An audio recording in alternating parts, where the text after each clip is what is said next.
The following is a class on the Srimad Bhagavatam, 1st Canto, 8th Chapter, text number 48, given by His Divine Grace, A.C. Bhaktivedanta Swami Prabhupada, recorded on October 28, 1974, in Mayapur, India. So, Yudhisthira Maharaj says that this body is meant for others. It is others' body. Everyone should be interested for his own body. Who is interested for others' body? I eat for maintenance of my body, not that your body. It is the very good argument given by Yudhisthira Maharaj that first of all ascertain whether it is your body. If for the bodily sense gratification, satisfaction, you are committing so many sinful lives, but first of all consider whether this body is yours. Now, first of all consideration is this body is given by the father and mother. So, actually the body belongs to the father and mother. Or, just like the slaves, they sell their body to the master. If somebody maintains your body, then it becomes, the body belongs to him. Suppose you are working somewhere and he is giving you money for maintaining your body, then actually the body is maintained for the person who gives me payment. You see, so many people are going to the other side of the river, running very quickly to go there, because the body is sold to that master who is paying for eating. Otherwise, why is taking the body there? So, actually the body belongs to other, and spiritually the body belongs to Krishna. But when we forget our relationship with Krishna, the body belongs to somebody else. That's a fact. Then we think that the body belongs to my father and mother or this or that. Sometimes we do not think that. So why, from material point of view, if the body does not belong to me, why shall I commit so many sinful activities for others? So Yudhisthira Maharaj is repentant that parakasya eva dehasya mabho me akkhahini hata. Many hundreds and thousands of soldiers, horses, elephants, men killed. Akkhahini, there is a calculation, 64,000 elephants, 64,000 horses, and 64,000, like that exactly I cannot, but some of the items are 64,000 chariots.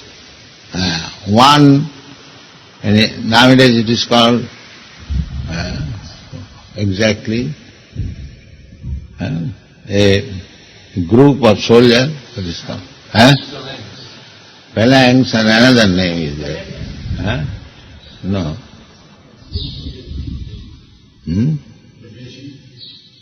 What is that? Tradition? Division. One division. One division of army consisting of so many horses, so many elephants, chariot. There are different types of fighters.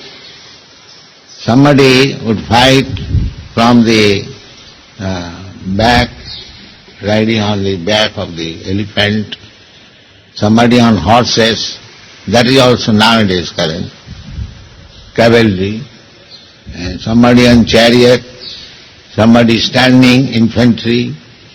So, one Okoini means 64,000 elephants, horses, chariot, and so many thousand infantry. That we can makes one division. So, Krishna himself gave so many divisions to Yudhisthira. Altogether there are 18 divisions, or more than that. They are all killed. So, actually, a sane man is thinking that after all, the idea was that I should be enthroned on this chair, on this throne of the kingdom, and for me, so many animals and men were killed.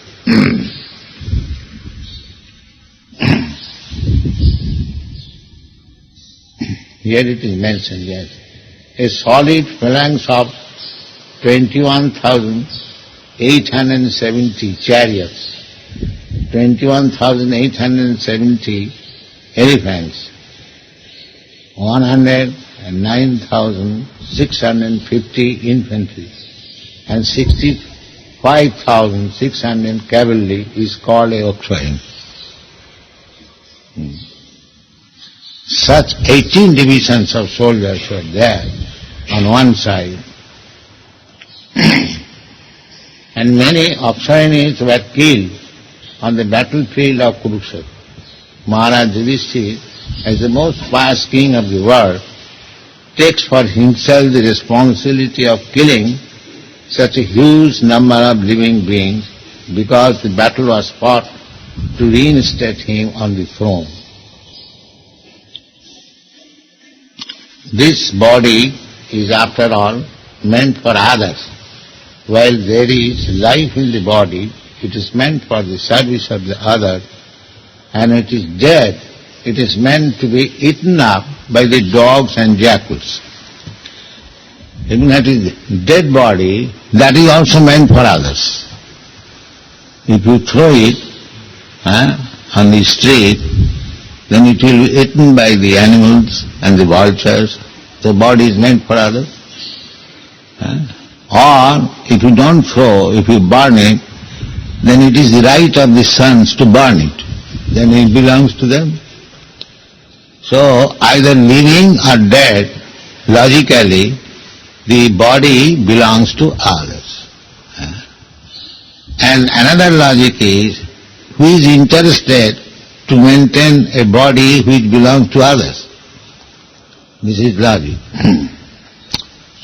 And other point is that everyone is maintaining this body with so many sinful activities, although the body does not belong to him. So, real sanity is to understand that this body belongs to Krishna. We are misunderstanding that this body belongs to my father and mother, or my master, or to the cats and dogs, or the vulture, in so many ways. That is material. Materially, we can understand that. But spiritually, this body belongs to Krishna. Because the body is meant of prepared by the 8 elements. We have got the 5 elements, Bhumi, Rapa, Nala, Vayu. There is earth, water, air, fire, and the mind and the intelligence and the false ego. This is the 8 combination of the matter. Then the matter being agitated, there are 10 senses, and then sense objects. In this way, this body is composition of 24 elements. But all these elements, Krishna says, the bhinna me prakriti astadha, that is my energy. This body is made by Krishna's property. Earth, water, air, fire, this is all Krishna's property. You cannot create earth, or you cannot create water, you cannot create a sky, nothing of the material elements. It is created by Krishna, and this body this external body is made of these 8 elements. Similarly, I am also Krishna's. Aparayam mitastu vidhimi prakritim para jiva bhuta. Me para prakriti jiva bhuta. Jiva, the living entity, they are para prakriti, superior energy, but that is also me, mine. So I, as Aham Brahmasmi, because Krishna is absolute, in that sense, I, the energy of Krishna, and Krishna, we are one. Aham Brahmasmi means that. Or I belong to Krishna. The Mayavadi thinks that I have become Krishna. No, the Vaishnava philosophy is that I am Krishna's property. Not that I become Krishna. That's why the part and parcel of my body, this finger, the finger can claim that I am part and parcel of the body, but the finger cannot claim that I am the whole body. That is not possible. So actually, our body belongs to Krishna, and I also belong to Krishna. The parakya, in both senses, it belongs to Adar. Adar means Krishna. So, logically, both the body, mind, intelligence and myself, everything should be engaged for Krishna's interest. That is real knowledge. That is real knowledge. Krishna says that Khetragam cha vimani vidhi sarvo khetreshu bharat. He is also Khetragam. I am Khetragam because I possess this body, and the body is Khetra, the field of activities. Just like here, the cultivators, they have got, each one of them have got some land, and they are producing food grains or any other products according to his ability and capacity, and he is enjoying this property. Therefore, he is called Khetraga or Khetri. The field is called Khetra, and the owner is called Khetri or Khetra. Khetraga means that cultivator knows that this earmarked land is mine. Khetraga, it belongs to me. So actually, this field does not belong to him. It belongs to the government. Because he has to collect tax to the collector. So actually, land does not belong to him. it belongs to the government. Similarly, where is the difficulty to understand that although I am cultivating this body, karma, taking this body as my field of activities, we are doing work. Everyone can understand it. But finally, this body belongs to Krishna, as this land belongs to the God. Therefore Krishna claims, Kshetragam chabi man viddhi. As there are in cities two taxes, occupier tax and owner's tax. Rented house, actually the house belongs to the landlord. But the tenant also claims, this is my house. But finally, the house belongs to the landlord. So, Krishna claims, Kshetragam chabhimang viddhi sarva khetreshu bharat. The same example, as a piece of land, some bighas of land belongs to a certain person, he can claim this is my land. Similarly, other man can claim it is my land, other can claim my land, but all these lands belongs to the government. Similarly, I claim this is my body, you claim it is your body, he claims it is his body, but ultimately all bodies belongs to Krishna. This is clear understanding. Where is the difficulty to understand that everything belongs to Krishna? Ishavasam idam sarvam. Everything belongs to Krishna. So, this is knowledge. This is knowledge, and when you come to the right knowledge,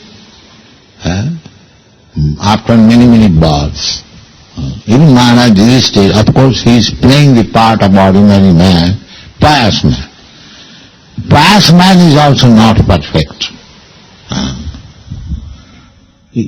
Yudhisthira Maharaj should have thought like this, that yes, this body does not belong to me, but it belongs to Krishna, and Krishna desired that with this body there must be fighting for his satisfaction.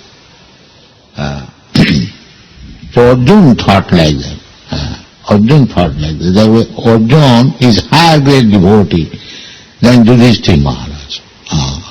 Yudhisthira Maharaj has got personal consideration.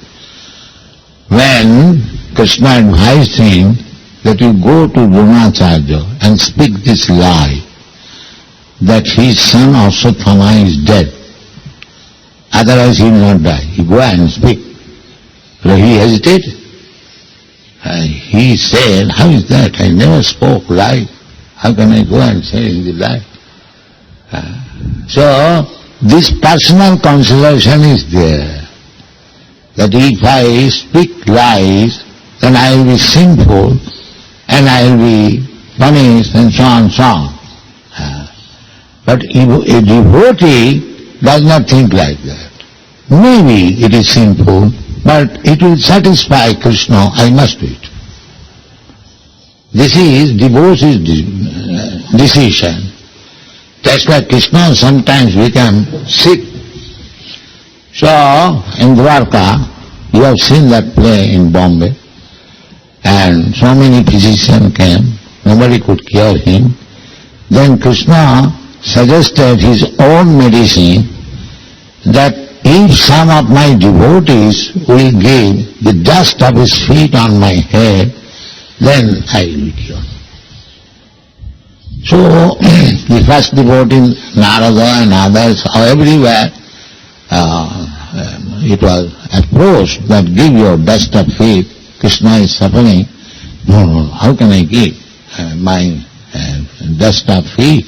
See, Krishna is Supreme Personality of Godhead.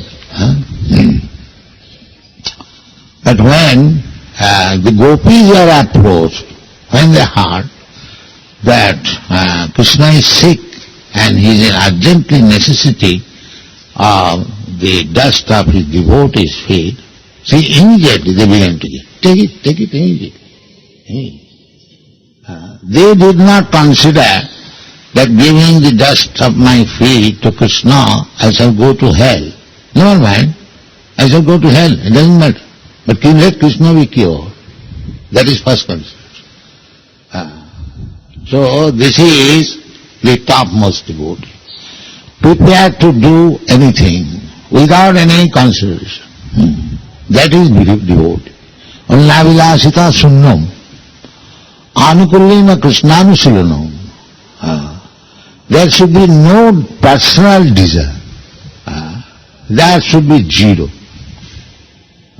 Annavilasita sunnam jnana karmadana. Simply one should try to please Krishna. There is no other concern, only to satisfy Krishna.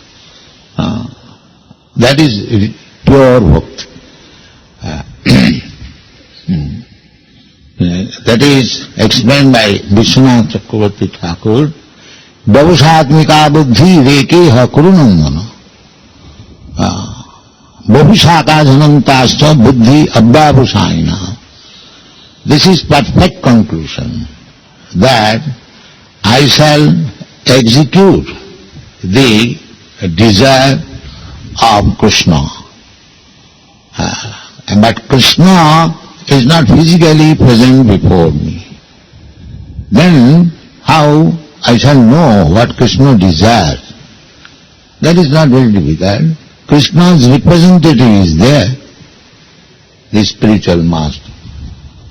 If you fulfill the desire of the spiritual master, then you fulfill the desire of Krishna. Jasya prasadad bhagavat prasad. That is stated by Vishwanath Chakravarti Thakur. If you please your spiritual master, then you know that I have pleased Krishna.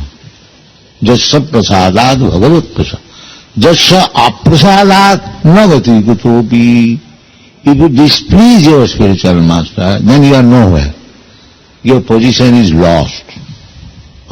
Therefore, yesterday we were explaining the 10 kinds of offenses.